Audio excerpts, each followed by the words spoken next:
Hello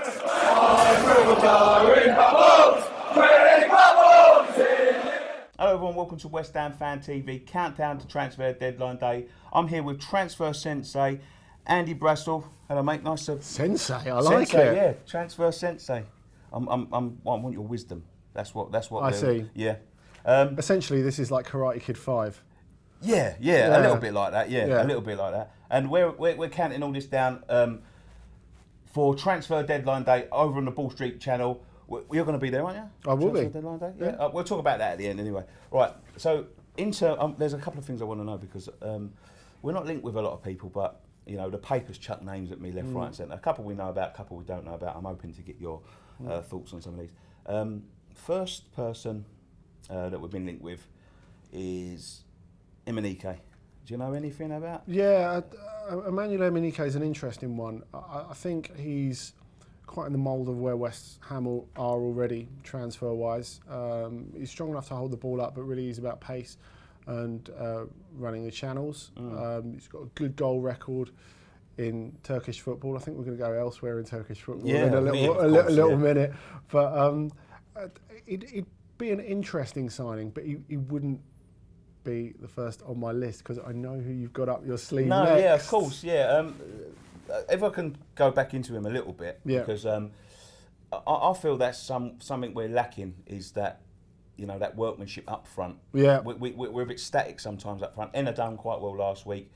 We can't keep our strikers fit. You know, would he fit the bill in? You know, he does run the channels, and I feel that's what we've been missing. So yeah, would he fit the bill there? If that's the need, then I think that would be quite interesting. I mean, he's had to put up with a lot. On and off the pitch in Turkey. He was caught up in this match fixing scandal at one point.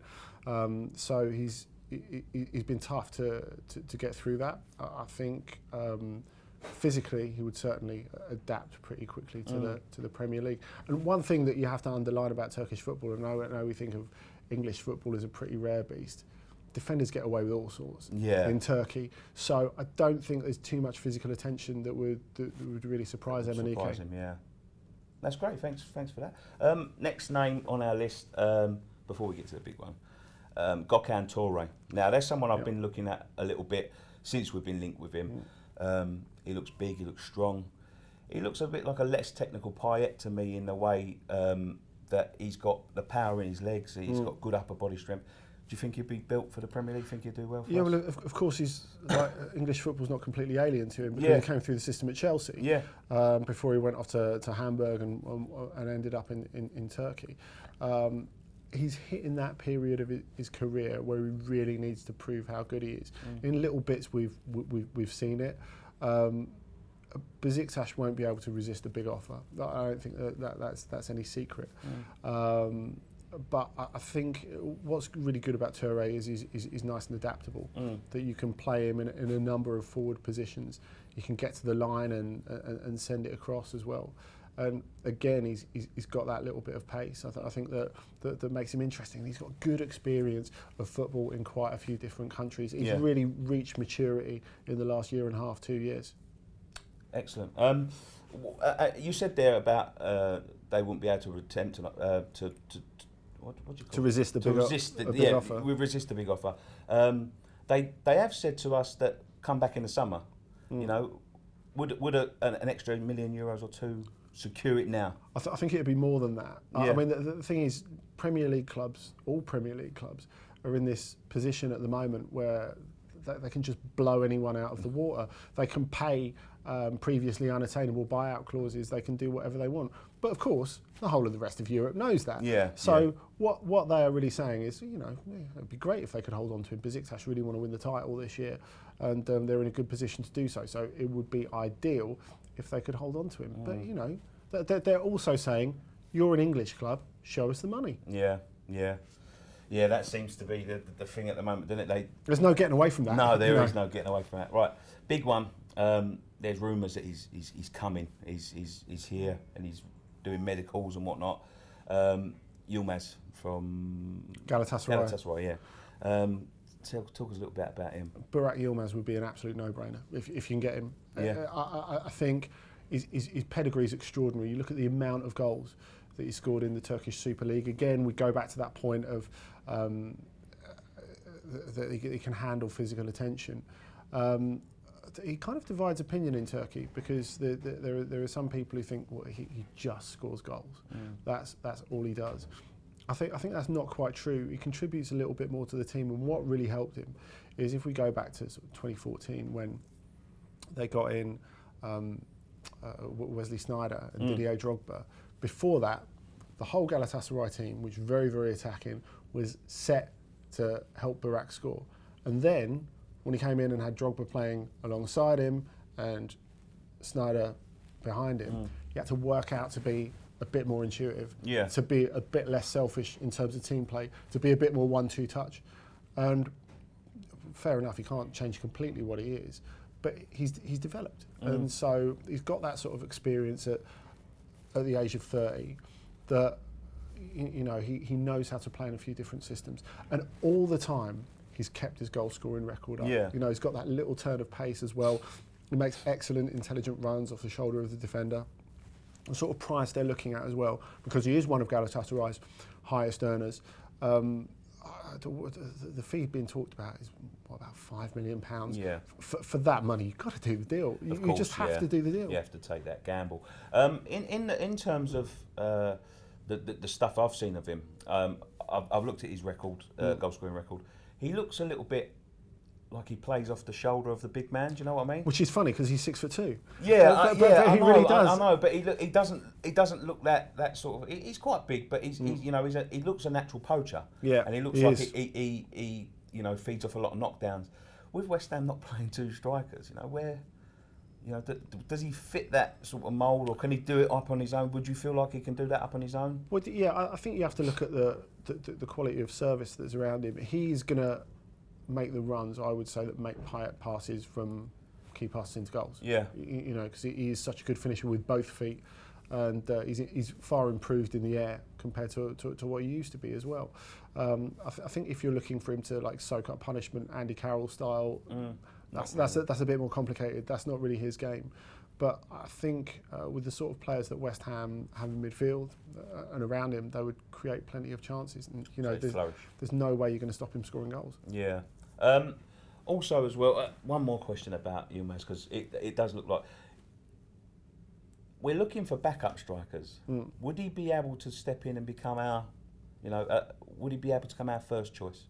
Yeah, I think he would be. I mean, like I said, he's really dealt with the pressure of playing for the biggest club in Turkey, and he's scored goals in the Turkish Super League. He's scored goals in the Champions League. He's got a good Champions League goal scoring record, but he's also used to rotation, because that's what happens if you play for a club that big. So I think he's going to be able to fit in. Like I said, I think a lot of people had doubts about him for a very long time, because they just thought of him as quite selfish. I think he has gently matured, not completely changed, but gently matured. So I think mentally he'll be ready for it. Physically he'll be ready for it. I think he'd be a great pickup. A couple more that I'd like to talk about just loosely. We've been loosely linked to these players.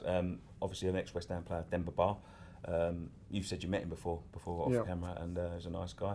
Would you think he'd fit back in? I mean, Bilic knows him. He's played with him in Turkey. There's a link here, isn't there? Everyone's played in Turkey. That's right. Mining a particular market. Yeah, well, I think that's, you don't get too many Turkish-based managers coming here, and I think there looks to be some gems there. And not a lot of people sort of scout them sort of things, Well, yeah. I know Demba Ba is a different kettle of fish. Yeah, he is, and I think just of course Premier League experience is invaluable. I don't think there's any doubt about that. I think the fact that he's still relatively young, the fact that his form since he's left the Premier League has been excellent. He did a great job at Besiktas. They only really sold him because of a mega offer from China. Which seems to be the norm these days. Yeah, pretty much that's the way it's going to go. And I think he'd be a terrific fit for West Ham. Yeah. You saw he's a guy who can make good runs, who can hold the ball up. Of course, he played up front on his own at Newcastle to a really good effect after he left West Ham as well. And he can sort of play as a pinch hitter as he did at Chelsea. Yeah, his pedigree's never been in question. He's a terrific finisher as well. Yeah, excellent player. And one more before I let you go. I don't know too much about him. I don't know too much about the league, but Silmani from Sporting Lisbon. Yeah. Good goal scoring record. I was looking at the stats last night. He's got like almost 1 in 2 goal scoring for his career. Yeah. You know, do you know anything about him? Yeah, this guy is different, because all the other ones that we've talked about are about their runs and about their positional sense. He's a bruiser. There's no getting away from it. He's a proper number 9. So if you feel you can't rely on Andy Carroll, he's an interesting option. There's a lot of Premier League interest in him, but Sporting have put themselves in a good position. They picked this guy up for 300,000 euros from Algeria. He hadn't played in European football before. Now he's got a buyout clause of 30 million euros, which is like about 23 million quid. Yeah. And they can ask for that because they know Premier League clubs have got it. But also he's in a really rich vein of form this season. They're not going to sell him for any less, because they're going for the title, and he's really, really important to Sporting. He'll thrive on the sort of service you can get in from wide areas, from the full-backs. He'll definitely be able to hold the ball up, to keep defenders occupied. But he's become a very, very reliable finisher as well. So he's not just a good player, but he's a good player in good form who would be pretty much Premier League ready. Could you see him becoming a replacement for Andy Carroll if we went for him in the summer? Yeah, that is the sort of area that they'd be looking at. He's a real attacking focal point. Yeah. And you know, that's another way of looking at it, really. If you've got midfield players that you want to bring into play, you know, he's the sort of foil who can do that. So your runners like Payet and, you know, Noble, even Kouyaté coming into the box can sort of feed off that. That will work really well. But you know, he's played in a couple of different systems at Sporting. He's played in 4-3-3. He's played in 4-4-2. So you know, he's adaptable. He's someone who had a very, very good World Cup in 2014 as well. He's played at a very high level, and he's only getting better and better. And when you think he's only, you know, in his 3rd year in European football, he could get better and better. Yeah, brilliant. Andy, I'll let you go there, mate. Thanks you very much for joining Real pleasure. us. Thanks very much for joining us on West Ham Fan TV. Don't forget to go over to the Ball Street channel and subscribe there to be part of the Transfer Deadline Day Live January transfer window. Andy will be there with us, West Ham Fan TV, all the other fan channels, looking at the day's dealings. Go over there now, subscribe for your chance to win a West Ham shirt. There's some stuff over there. Go over there and subscribe. Make sure you're looking at that. But thanks very much for joining us. Come on, you ones. Reed and Ogbonna. I've gone for Reed and Ogbonna over Collins because I feel they give it a little bit more pace. They work well together. Really good 2 centre backs. I think Ogbonna's been a bit of a steal. Everton fans won't agree.